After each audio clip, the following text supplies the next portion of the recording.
Suatu hari, kaum Samud berkumpul di tempat pertemuan mereka. Di tengah keramaian itu, datanglah Nabi Syaleh alaihissalam. Seperti biasa, beliau mendakwahi mereka untuk beriman kepada Allah, mengingatkan mereka akan kebaikan, dan memperingatkan mereka tentang akibat dari kekufuran. Namun, kaum Samud menantang. Dapatkah engkau mengeluarkan seekor onta dari batu ini dengan ciri-ciri tertentu? Mereka pun menyebutkan berbagai ciri yang mereka inginkan. Nabi Syaleh alaihissalam menjawab, jika aku dapat memenuhi permintaan kalian, apakah kalian akan beriman dan membenarkan apa yang aku sampaikan? Ya, jawab mereka. Nabi Syaleh alaihissalam memegang janji mereka. Beliau kemudian menuju tempat syalatnya dan memohon kepada Tuhannya untuk memenuhi permintaan tersebut. Allah Ta'ala pun memerintahkan sebuah batu untuk merekah, dan dari dalam batu itu muncul seekor onta besar yang sedang hamil, sesuai dengan ciri-ciri yang mereka sebutkan. Kaum Samud terperangah menyaksikan mukjizat ini. Kejadian luar biasa ini menjadi tanda kekuasaan Allah yang nyata. Banyak di antara mereka yang beriman, namun lebih banyak lagi yang tetap dalam kekufurannya dan menentang dakwah Nabi Syaleh alaihissalam. Nabi Syaleh alaihissalam menyatakan kepada kaumnya bahwa onta tersebut adalah onta Allah, sebagai bukti kekuasaannya. Penyebutan onta itu sebagai milik Allah adalah bentuk pemuliaan, mirip dengan istilah Baitullah atau rumah Allah dan Abdullah yang memiliki arti hamba Allah. Onta tersebut menjadi mukjizat yang menunjukkan kebenaran dakwah Nabi Syaleh alaihissalam. Kemudian, Nabi Syaleh alaihissalam meminta kaumnya untuk membiarkan onta itu hidup di tengah-tengah mereka dan mencari makan di ladang-ladang mereka. Mereka diminta bergantian dengan onta tersebut dalam memanfaatkan air dari sumur.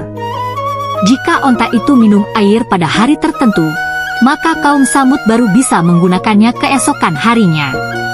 Diriwayatkan bahwa mereka juga meminum susu onta tersebut secukupnya. Nabi Syaleh alaihissalam menegaskan, ini adalah unta betina. Ia mempunyai giliran untuk mendapatkan air, dan kalian juga mempunyai giliran. Quran Surah Asy-Syu'ara ayat 155. Beliau pun mengancam kaumnya dengan azab yang pedih jika mereka mengganggu atau menyakiti onta tersebut.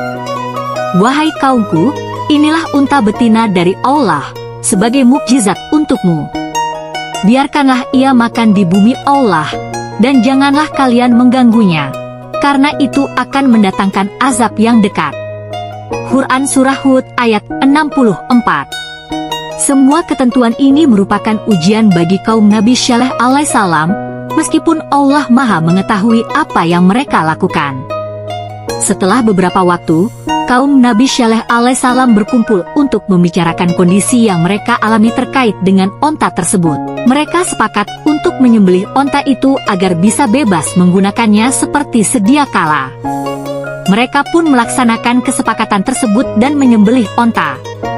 Tak puas dengan itu, mereka menantang Nabi Syaleh alaihissalam untuk mendatangkan azab sebagaimana yang dijanjikannya jika ia benar-benar seorang rasul. Mereka berkata, hai Syaleh, datangkanlah apa yang kamu ancamkan itu jika kamu termasuk orang-orang yang diutus. Quran Surah Al-A'raf ayat 77. Ketentuan Allah segera diberlakukan terhadap kaum Nabi Syaleh alaihissalam akibat pendustaan dan penentangan mereka. Sebagai ejekan, Allah memerintahkan Nabi Syaleh untuk membiarkan mereka bersenang-senang selama 3 hari. Bersukarialah kalian di rumahmu selama 3 hari. Itu adalah janji yang tidak dapat didustakan. Quran Surah Hud ayat 65. Namun, kaum Nabi Syaleh alaihissalam tetap tidak mempercayai janji tersebut. Mereka bahkan merencanakan untuk membunuh Nabi Syaleh alaihissalam dan keluarganya secara diam-diam. Mereka berkata, bersumpahlah kamu dengan nama Allah bahwa kita akan menyerangnya beserta keluarganya pada malam hari. Quran Surah An-Naml ayat 49.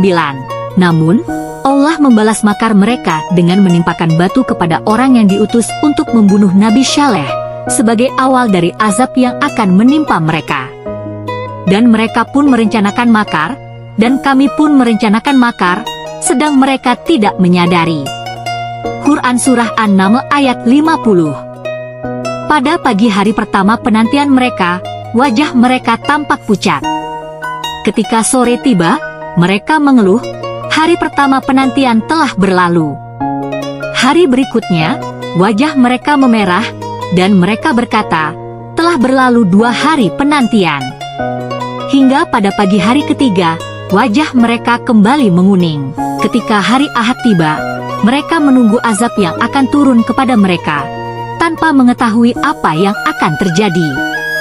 Ketika matahari terbit, tiba-tiba terdengar suara dahsyat mengguntur dari langit, disertai gempa di bumi. Karena itu, mereka ditimpa gempa. Maka jadilah mereka mayat-mayat yang bergelimpangan di tempat tinggal mereka. Quran Surah Al-A'raf, ayat 78.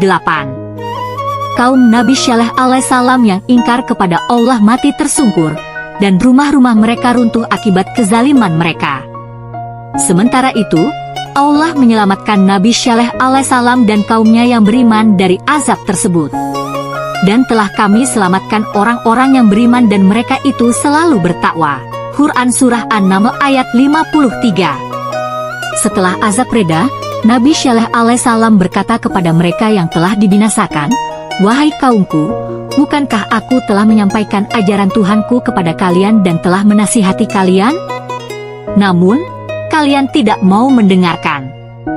Hai kaumku, sesungguhnya aku telah menyampaikan amanat Tuhanku dan memberi nasihat kepadamu, tetapi kalian tidak menyukai orang-orang yang memberi nasihat." Quran Surah Al-A'raf, ayat 79. Apa yang dilakukan Nabi Syaleh alaihissalam mirip dengan yang dilakukan Rasulullah Shallallahu alaihi wasallam terhadap kaum kafir yang terbunuh dalam perang Badar. Beliau bersabda, "Wahai penghuni Kalib, apakah kalian menemukan kebenaran janji Tuhan kalian? Sungguh, aku telah menemukan kebenaran janji Tuhanku." Setelah itu, Nabi Syaleh alaihissalam pindah ke Tanah Haram dan meninggal di sana. Imam Ahmad meriwayatkan hadits dari Ibnu Umar, bahwa ketika Rasulullah Shallallahu alaihi wasallam berangkat bersama pasukan perang menuju Tabuk, mereka singgah di bekas perkampungan Samud. Pasukan tersebut mengambil air dari sumur-sumur yang dahulu digunakan oleh kaum Samud. Namun, Rasulullah Shallallahu alaihi wasallam memerintahkan mereka untuk menumpahkan isi panci yang telah disiapkan dan memberikan adonan kepada onta. Beliau melarang sahabatnya untuk masuk ke daerah bekas diturunkannya azab, dengan mengatakan, "Sungguh, aku khawatir kalian akan ditimpa sebagaimana mereka ditimpa. Maka jangan masuk ke daerah itu." Dari Ibnu Umar, ketika melewati perkampungan kaum Nabi Syaleh alaihissalam, Rasulullah Shallallahu alaihi wasallam bersabda, "Kalian jangan masuk ke daerah mereka yang pernah diazab, kecuali dalam keadaan menangis. Jika kalian tidak dapat menangis, maka jangan memasuki daerah mereka, karena khawatir kalian akan ditimpa azab seperti mereka."